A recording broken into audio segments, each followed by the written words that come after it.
une émission qu'il fait avec le coach Pognon, qui est une émission qui est très suivie, renommée jusqu'à 5 cassés. Je vais nommer cette personne, c'est Monsieur Aruna Ladja. S'il vous plaît, si vos ovations, s'il vous plaît. Il est administrateur de radiodiffusion, présentateur et animateur à la télévision TVT, expert en communication et en relations publiques.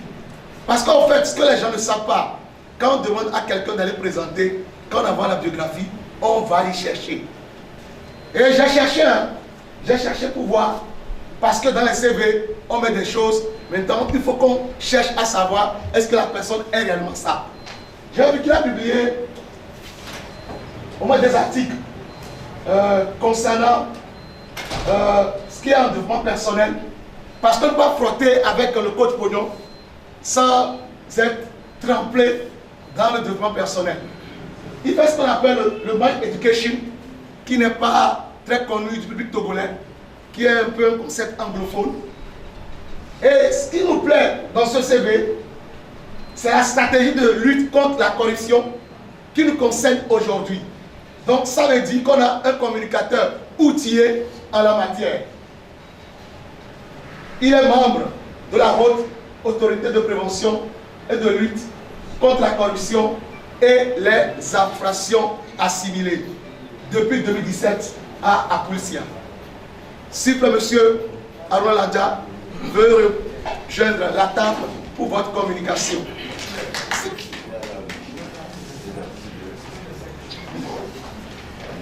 Mes services, chers invités et experts, le conseiller n'est pas encore arrivé.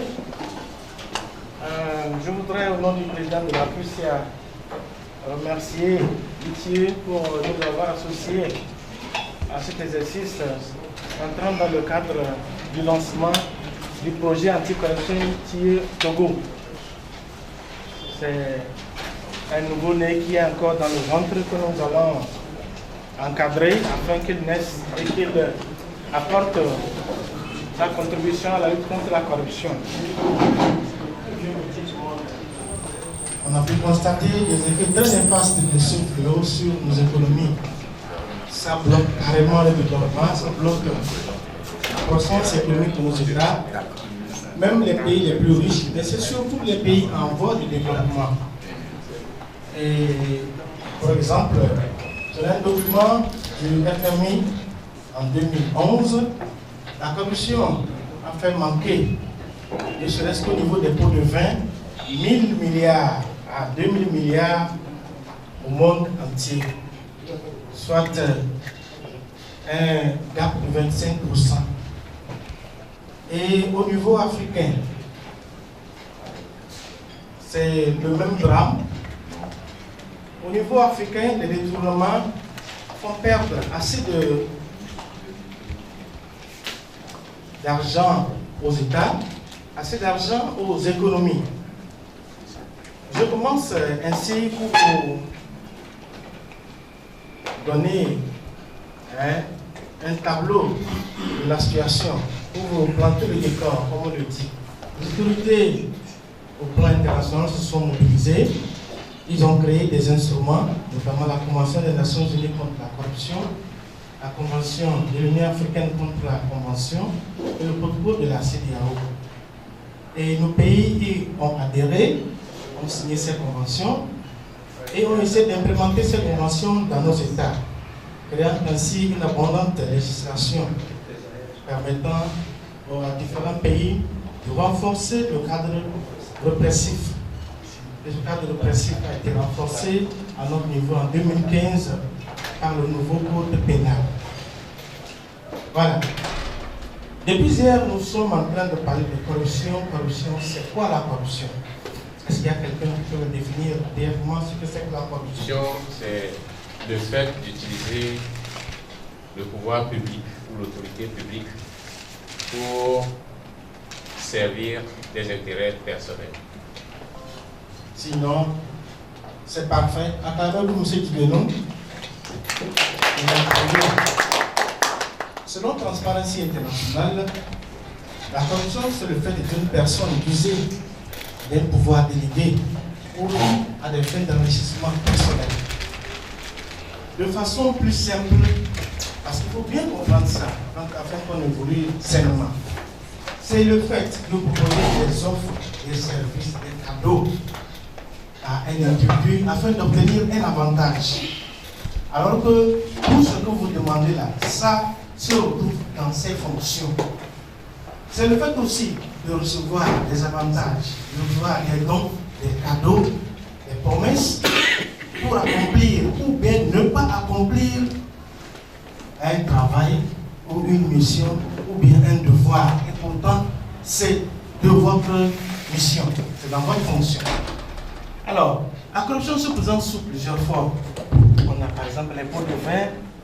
Ici, nous avons un nom propre à ces. Il y a un nom propre qui connaît ce nom. Damea. Voilà. Le caillou, c'est ça, non? Oui. D'accord. Donc, la corruption se présente sous la forme de Damea, elle se présente sous la forme de détournement du denier public, sous la forme de détournement du bien public, sous la forme de concussion, sous la forme de recel, sous la forme d'abus de pouvoir, sous la forme d'abus d'autorité. Voilà. Je vais vous donner un petit exemple. Au Togo, il n'est pas interdit d'être riche. Mais si vous êtes là, avec votre salaire peut-être de 300 000, et vous construisez 5 bâtiments R+5 à Lomé, 5 bâtiments R+5 à Kara, 5 bâtiments R+5 à Dabon, on peut s'interroger sur l'origine de vos biens, de votre richesse. Dans ce cas, si vous dites que c'est votre père qui vous a laissé une mine d'or et que vous êtes en train d'exploiter, vous avez construit, il n'y a pas de problème. C'est confirmé et on comprend. Mais si vous ne pouvez pas, à travers votre salaire de 300 000, parce que 300 000 en 10 mois, ça fait combien? 3 millions. En 1 an, ça fait combien? Voilà. Quand on calcule tout ça, on voit le temps que vous avez fait pour réaliser R+5 à Lomé, 5 R+5 à Lomé, 5 R+5 à Kara, 5 R+5 à Katabon. Le gap est très très profond. Vous devez... Avec la grosse bagnole. Voilà, avec votre grosse bagnole. À supposer que vous soyez un inspecteur, vous gagnez peut-être 500 000 et vous roulez avec une fortune de 15 millions, 32 millions. On peut vous demander où avez-vous trouvé ces sous? Parce que vous venez de commencer votre fonction. À peine vous commencez 5 ans en fortune. Donc voilà des exemples de corruption, de détournement. Lors de nos campagnes, je voudrais prier les organisateurs de nous donner 5 minutes de plus parce que pour parler de corruption, on peut même rester jusqu'au soir. Vous m'excusez. Lors de nos campagnes, on a eu à édifier les citoyens sur beaucoup d'actes qu'ils commettaient sans comprendre. Par exemple, quand le préfet prend sa voiture, par exemple, et dimanche, il va ramasser le bois de madame ou bien le mille de madame. Le mille de madame Garbanga, c'est un détournement du bien public. Mais s'il est à bord, d'accord, mais pour ce cas présent, quand on prend cette voiture, on va en ramasser, c'est un détournement. Est-ce que vous voyez? Les gens ne comprenaient pas ça. Mais c'est sa voiture, on lui a donné pour faire usage. Mais il faut utiliser ça en bon père de famille. Si vous avez des tickets à vendre, les maires, ou bien au niveau du secteur minier, une tonne de phosphate, c'est, je ne sais pas, à 500 000, et vous ajoutez, l'ITIE ajoute 530 000, et prélève les 30 000, c'est pas normal. Donc c'est un enrichissement personnel, ça. Les 30 000, imaginez, si les 30 000 rentrent dans leur poche pendant 15 ans, vous pouvez imaginer un peu ce qu'ils ont ramassé. Et cette corruption se trouve aussi dans les travaux publics. Donc, il en est de même pour les marchés. Donc, les autorités ont dû prendre à bras le corps cette pandémie, ce fléau, et on fait des reports, des réformes. C'est ainsi que nous avons au niveau des finances, au niveau des institutions, beaucoup d'organes qui ont été créés. Nous avons l'IGE, c'est la plus vieille institution, l'inspection générale d'État. Nous avons l'IGF, l'IGT, l'inspection du Trésor. Après ça, nous avons la Cour des comptes. Nous avons la CENTI. collectifs, nous avons l'ITIE, etc. Et la dernière, malgré ça, ça continuait la corruption. Et selon notre étude sur la perception du coût de la corruption au Togo que nous avons réalisée en 2020, 58% des Togolais estiment que la corruption est toujours endémique, qu'elle progresse.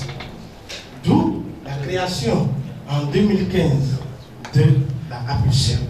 Voilà le plan que je vais utiliser. L'introduction, je l'ai déjà faite.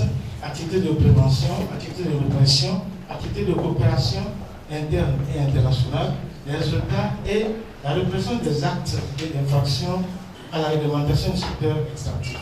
On va évoluer. Donc, la APUCL a été créée, elle est l'organe faîtière, donc par la loi 2015-006 du 28 juillet 2015. Elle est une autorité administrative indépendante, elle suit une autonomie administrative et financière. Elle ne dépend d'aucun autre organe.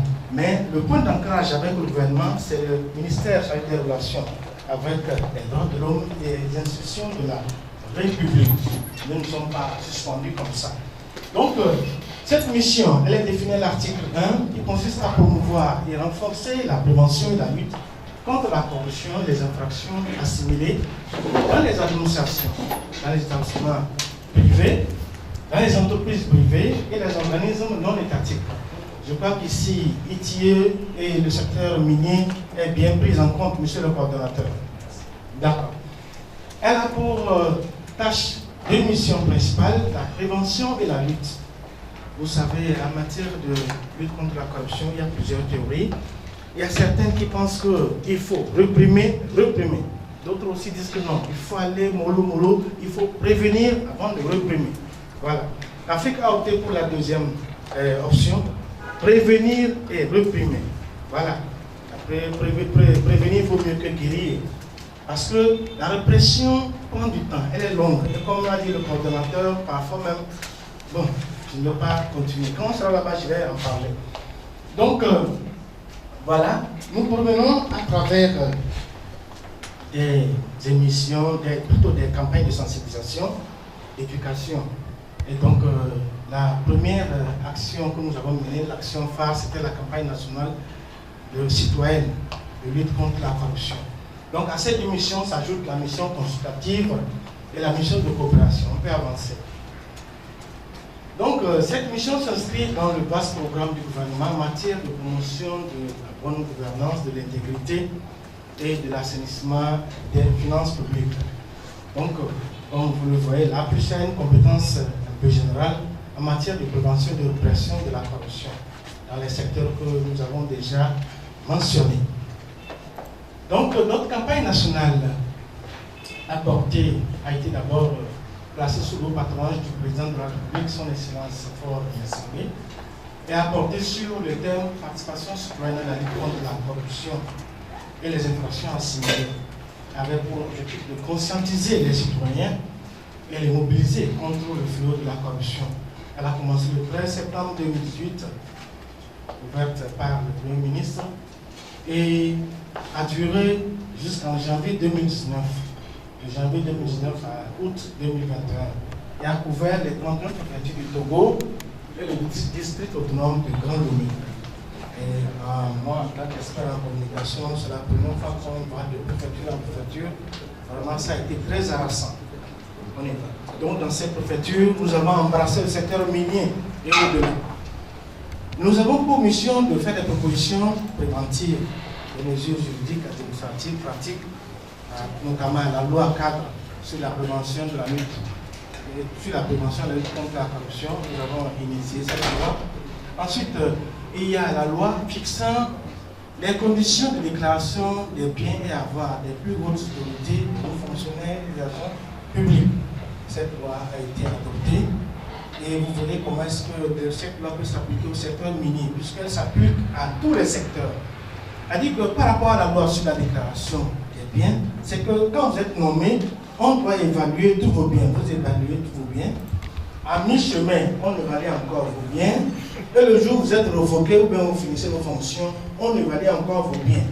Alors, si vous êtes entré avec 5 bœufs et vous sortez de votre fonction avec 1005 bœufs, vous voyez qu'il y a matière à réfléchir. Vous voyez ça, non? Voilà. Si vous entrez avec votre première déclaration et à la fin, on voit que c'est 5 forces que vous possédez, il y a matière à réflexion. Voilà. Nous avons aussi des actions de formation. Nous avons entretenu les gens de la NASAP, on les a formés, notaires, le centre de formation des professions de justice. Nous vulgarisons aussi les textes à l'occasion des ateliers. C'est le cas, j'ai des textes au fond là-bas.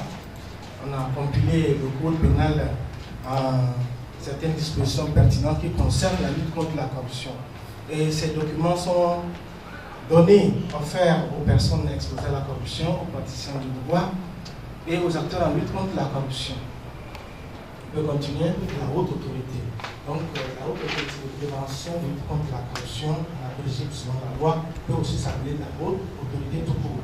Mais comme il y a une autre haute autorité, la haute autorité de l'audiovisuel de la communication, nous avons l'habitude de tout définir. Mais c'est un peu long et harassant. On va le faire comme ça. Ou bien, avec le temps, on peut l'appeler haute autorité anti-corruption. C'est ce que le docteur Lambda, et après, utilise le plus. Donc, nous avons un numéro vert, qui est le 8277, ça manque là-bas, le site web. Et comment est-ce que nous travaillons? Nous travaillons à travers les dénonciations. Vous pouvez aller sur ce site-là, vous faites votre dénonciation. Monsieur Combat à l'OTP, il a détourné tel, ou bien il s'est enrichi de façon extravagante, ou bien monsieur a détourné 5 bennes de phosphate, ou bien 1000 tonnes de phosphate, et vous refermez. Ça, vous n'avez pas à mettre votre adresse. Vous pouvez aussi écrire une lettre sans mettre votre adresse. C'est ce que les gens ne comprennent pas. Parfois, ils ont peur, ils disent que non, ce n'est pas par moi que doit passer la dénonciation, que doit passer l'arrestation de telle personne. Alors que nous ne sommes que 7. Si vous ne vous associez pas à nous dans cette lutte, on ne peut pas aboutir. Il faut le reconnaître. Voilà. Donc, nous avons dans la progression, dans la réalisation de nos activités, élaboré la stratégie nationale de prévention de lutte contre la corruption et les infractions assimilées. Mais bien avant ça, nous avions notre plan stratégique, nous avons aussi notre schéma organisationnel et nous avons aussi lancé en 2020 une étude sur la perception du coût de la corruption au Togo. Et vraiment, les résultats sont très, très édifiants. Le document de l'autre côté, si j'étais à côté, j'allais vous montrer ce document. C'est très important de vous le montrer. Sur la perception, le coût de la corruption au Togo. Donc on ne voulait plus dépendre des agences de notation, bien du PNUD et des autres, bien Transparency International. Nous avons commencé par faire des pas de géant en allant au fond de la chose pour étudier, pour avoir des données sur la corruption. Voilà. Donc la campagne pour l'élaboration de la stratégie nationale a commencé le 21 mai, ouverte par le ministre en charge des relations avec les institutions de la République et qui représentait le chef du gouvernement. Et ce document a été validé en atelier national tout dernièrement le 13 octobre 2022. Donc actuellement nous attendons la procédure d'adoption par le gouvernement en cours. C'est un document très important, la stratégie nationale. Peu de pays ont cela. Voilà. Maintenant, comme on le dit, bien sûr, il faut un peu de chou, la carotte et le bâton. Donc les activités de répression. La mission de répression s'exprime d'abord par la collecte des informations, des dénonciations et comment on appelle-t-on, et des dénonciations qui nous parviennent et nous allons pré-instruire cela. Comment cela se fait? C'est ça qui est le plus dur du travail. Il faut appeler chaque personne, l'auditer, l'écouter. On n'incrimine pas immédiatement. Vous écoutez le présumé, parce que toute personne accusée n'est qu'un présumé. Toute personne incriminée n'est que présumé. Il y a comment on appelle-t-on, l'inviolabilité de cette règle, la présomption d'innocence. Donc nous l'écoutons, on écoute les témoins, les autres qui sont à côté. Le premier peut venir mentir et il repart. Quand vous faites encore le recoupement, vous devez encore le rappeler, il faut encore le recouper et maintenant faire un procès verbal. On fait en quelque sorte une pré-instruction et maintenant, après cette pré-instruction, est maintenant envoyée au procureur de la République. Voilà. Nous n'attrapons pas les gens, mais méfiez-vous. Donc, voilà. il y a les plaintes qui sont recueillies, les plaintes émanent des victimes et les dénonciations émanent des témoins. Voilà, nous collaborons avec la police judiciaire, nous collaborons avec Interpol aussi au plan international. Les demandes de renseignement, la lutte contre la corruption ne peut pas se faire en vase clos. Si tout à l'heure un Togolais détourne des biens du Togo, il va en France, nous avons cette coopération, on envoie la requête en France, on nous donne tous les renseignements disponibles. Où se trouvent ses comptes, où se trouve tout ce qu'il est en train de faire comme activité. Et maintenant avec la France, à travers les instruments internationaux, on peut demander son extradition et ensuite le recouvrement des avoirs. Ça c'est parfois difficile, mais c'est possible. Il y a tous ces processus qui sont élaborés à travers les conventions internationales. Donc la police aussi peut s'auto-saisir des faits de corruption. Si certains faits viennent à tomber dans le domaine public, nous allons nous auto-saisir. Donc à ce jour, on a eu 108 plaintes et dénonciations enregistrées par la direction de la correction. Voilà, le tableau est le suivant. Cas qui ne concerne pas la correction 0. Les dossiers classés pour insuffisance 1. Les dossiers en cours de traitement 8. Dossiers finalisé 1. Dossier en cours de finalisation 1. Dossier transmis à la justice 1. Donc, pour ces 3 dossiers, il va s'agir notamment du dossier de la route Lomé-Enfouin, Enfouin. Le dossier est évalué au Bamon à 25 milliards de francs. Si on arrive à aboutir à cela, ça peut quand même servir à quelque chose. Ensuite, il y a le dossier de la direction des transports routiers et le dossier de la CAN 2013. Le dossier de la CAN 2017 est en cours aussi. De même que tout dernièrement, on a eu une dénonciation d'un maire qui gérait mal le Bamounou. Il est déjà en audition. Et il y a beaucoup, même le dossier Pétrole Gate, on a eu des auditions par rapport à ça. Donc voilà, 2018, 2000 au total. Voilà. Non, allez, on peut continuer. Comme je le disais, on ne peut rien faire sans la coopération. Donc, nous sommes aussi en collaboration, ou bien nous sommes ensemble avec la société civile, les différents acteurs de lutte contre la corruption. Si le projet venait à naître, ce projet va demander à adhérer à ce groupe. Nous avons créé un cadre de coopération et de coordination sur la prévention et la lutte contre la corruption et les infractions assimilées, qui a été porté sur les fonds baptismaux le 7 septembre 2018 et regroupe la police, les organes étatiques de contrôle, de régulation, les organisations du secteur privé et la société civile. Nous coopérons avec la justice, avec les autres organes de lutte, de contrôle et de régulation. J'avais déjà cité la Cour des comptes, les scientifiques, ils sont là, ils auront exposé, IGE, l'IGF, ITIE, ARCOP, l'autorité de la réglementation de la commande publique, la DNCMCP, la Direction nationale de contrôle de la commande publique.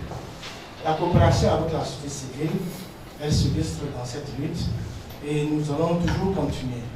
Il y a la promotion de la coopération avec l'administration pour réaliser les tâches que nous aurons à faire dans l'administration et les médias, qui sont très importants et incontournables. La coopération internationale, c'est avec les organismes engendrés des instruments juridiques internationaux comme le BDC, la conférence des partis, ça on peut se passer, le groupe de travail, les groupes de travail sur la prévention, sur la corruption, sur l'extradition, le groupe de travail sur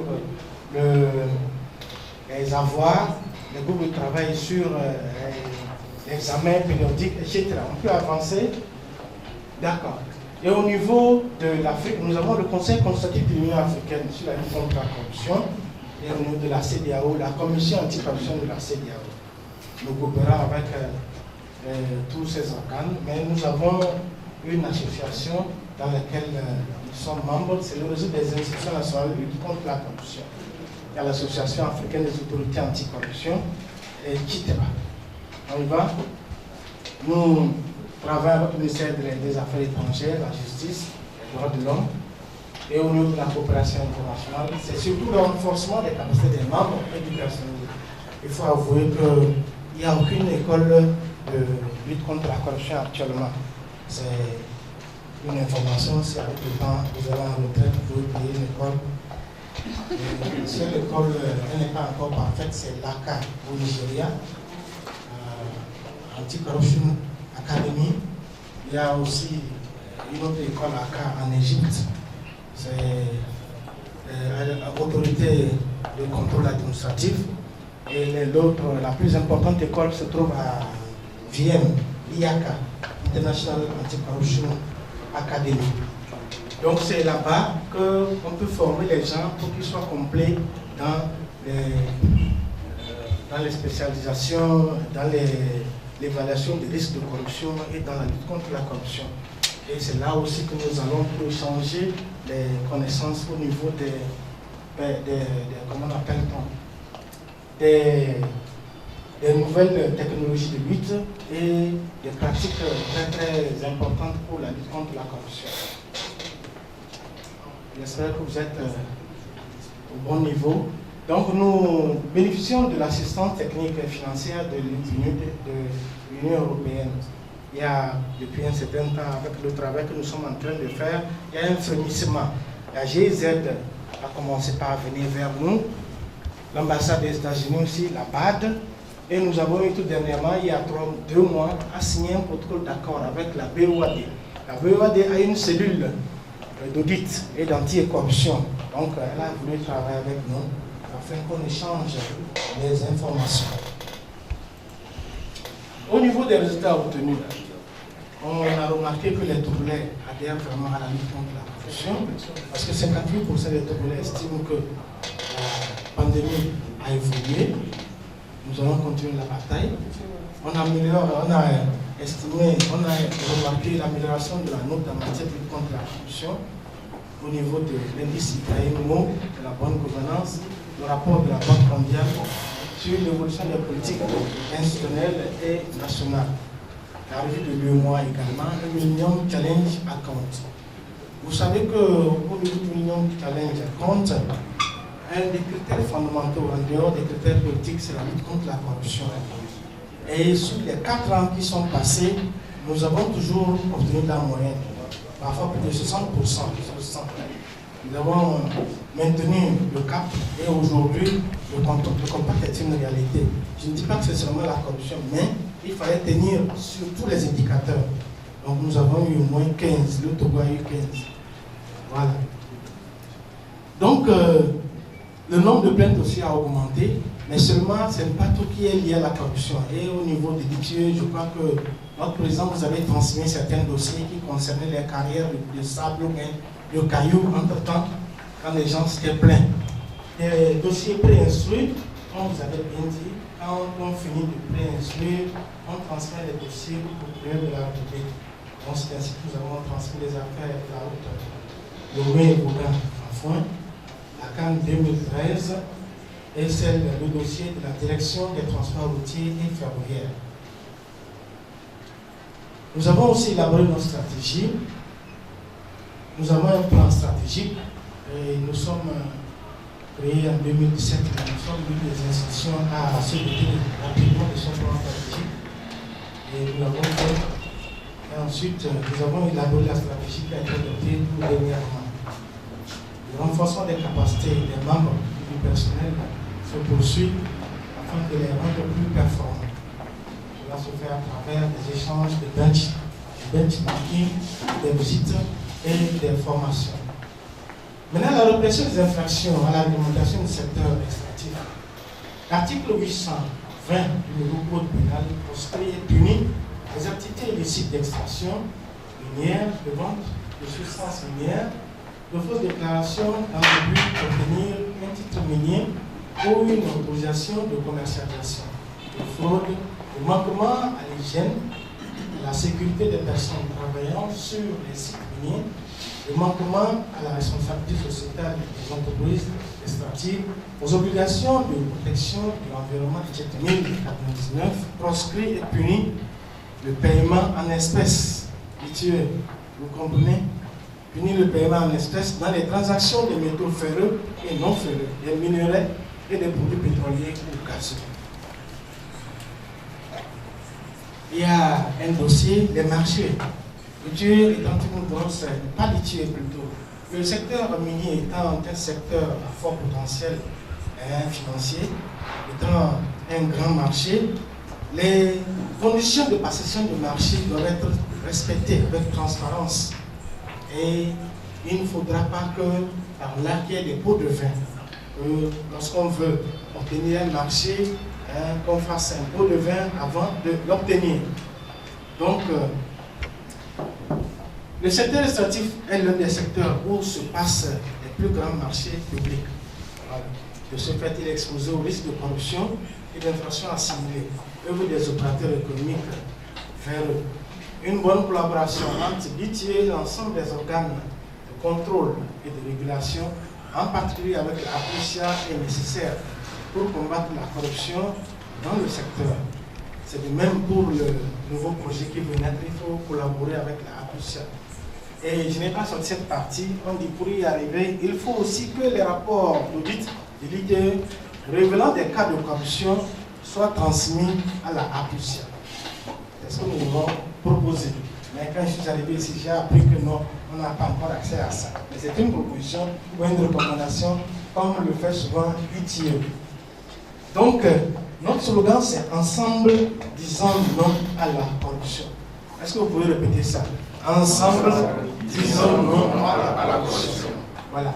Dire non à la corruption, c'est œuvrer pour la transparence, l'intégrité et le développement du pays. Voilà notre numéro vert 82 77. Nous avons notre boîte postale, nous avons aussi différents numéros d'email par lesquels vous pouvez faire vos dénonciations. Je crois que j'ai terminé. Merci beaucoup. S'il y a des questions.